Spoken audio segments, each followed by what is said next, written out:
Alright, ito short topic lang, 7 minutes lang. Oh. Tama si Lacson.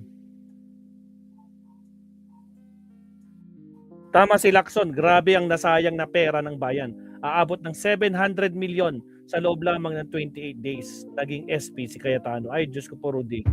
Wala nang maraming paligoy-ligoy pa. Diretso sa punto na. Maiksi lang ang komentaryo, pero diretso sa punto. Maraming kuro-kuro, may tiwali, may totoo. Dito, sa puntong diretso tayo. Punto, diretso. Ito pa mga kabunyog ha, may sinabi si Senador Ping Lacson. Ha? May sinabi si Senador Ping Lacson, grabe daw ang gastos.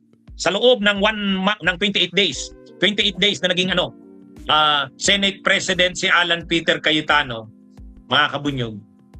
Ha?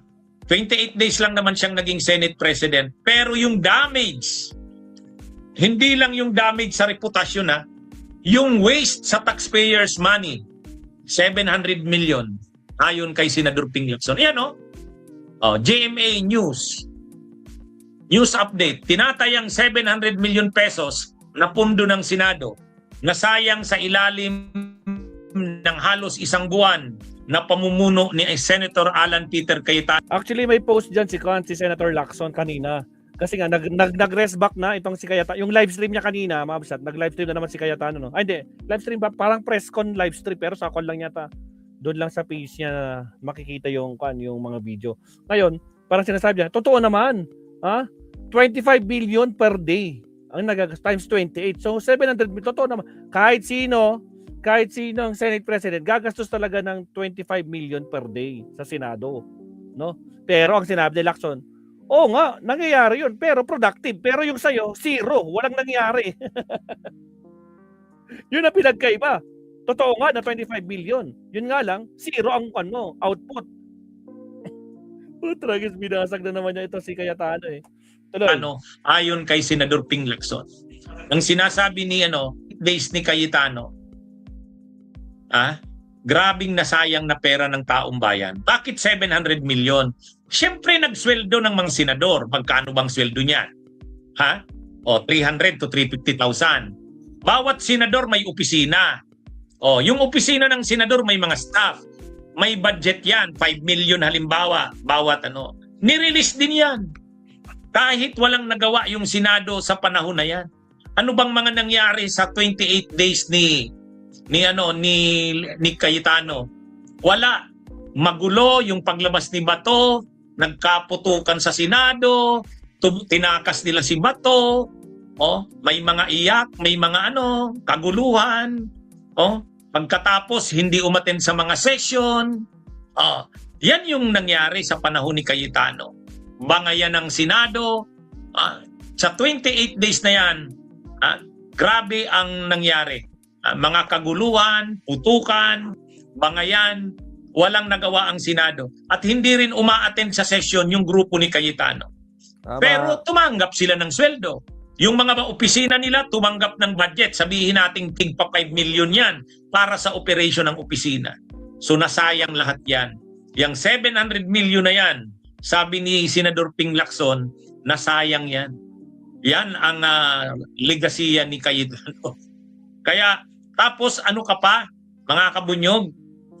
Tapos nung kahapon na nasolve na at least finally natapos na yung kaguluhan na yon, hindi ka man lang sumipot, hindi ka man lang nagpakita para mag-sorry sa sambayan ng Pilipino. 'Di ba? Dapat nagsumipot siya kahapon, nag-sorry siya. Okay, finally, natapos na. Pasensya na, sorry sa sambayan ng Pilipino. Pero ngayon, willing na kami ng majority, kami sa minority, na mag-move forward. Di ba ganon? Wala. Hindi siya ganon, mga kabunyog. Hindi nga normal na tao ang ugali. At itong sinasabi ni Senador Ping Lacson, pag tiningnan mo, hindi na lang yung damage sa institusyon, sa reputasyon. Hindi na lang yun. Financial, yung grabing gastos. Pero wala namang nangyari sa Senado sa buloob ng 28 days. Ang nangyari ay intriga, putukan, bangayan, hindi uma-attend sa mga session, hindi nakafunction ang mga komite. Yun ang legacy ni Cayetano. And yet, Ay, hindi man lang siya nagsusuri. Hindi man lang nagsusuri sa sambayan ng Pilipino. Ang mag-president at saka sa Senate Majority Floor Leader si Subiri, tapos Minority Floor Leader si Cayetano. So dapat humarap sila para mag-sorry sa sambayan ng Pilipino. Ganun sana. Pero hindi. Yun na nga eh. Nasira ang reputasyon ng Senado. Walang pakialam doon si Cayetano. Wala. Tapos ngayon naman ang gastos ng Senado 700 million. Sabi ni Lacson. Jenny Ramos, shout Saan out. napunta yung 700 million na yan? Sa wala, nasayang lang. Yan yun, no? Kasi wala naman silang nagawa eh. Walang productive. Mga kabunyog. Kaya nahihiya si Senador Ping Lacson dyan. Sabi niya nakakahiya yung 28 days na wala tayong nagawa.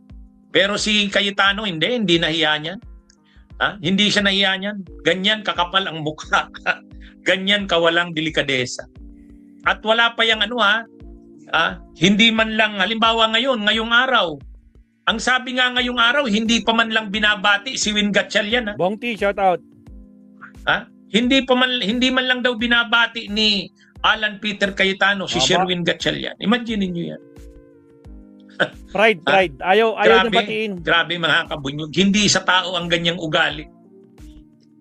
Hindi siya makamove on. Ano ito? Matindi ito. And yet, nagpapakilala siyang makadiyos, makatao Agoy. Ganyan ba ang isang ugali ng makadiyos, makatao? Sabi ni Michael Peter, yes, you, attorney, are the ones who set the high standard you expect from Alan Peter. Obviously. Actually, Michael Peter, hindi na nga mataas na standard yun. Yan na yung normal na standard. Di ba? Yan yung hindi siya yung higher standard eh. Yang sinasabi ko na yun na mga dapat gawin, hindi higher standard yun eh. Normal lang yun eh. Michael Peter, normal lang yun. Pero kahit yung normal, hindi niya ginawa. Hindi pa yun yung higher standard. Anyway, mga kabunyog, mga kabayan, yan ang matindi.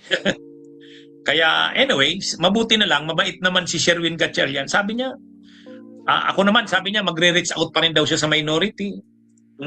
Magre-reach out pa din daw siya.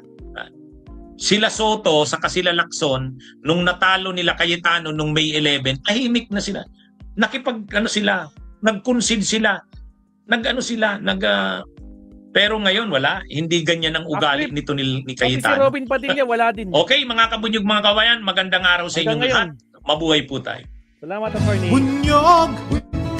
Bitter talaga yan. Attorney, itong si Auntie Petra. Diyos ko po. Pati nga si Robin, di nga bukan mo eh. Hindi nga nagpakita, di ba? Diyos ko po. O siya, last topic tayo, ma'am. Again, maraming salamat po. Shout out, Bong T, Jenny Ramos, Patrick Briones, at saka sa lahat ng mga bagong pasok. Shout out sa inyo. Last topic po tayo, ma'am. Here we go. Countdown.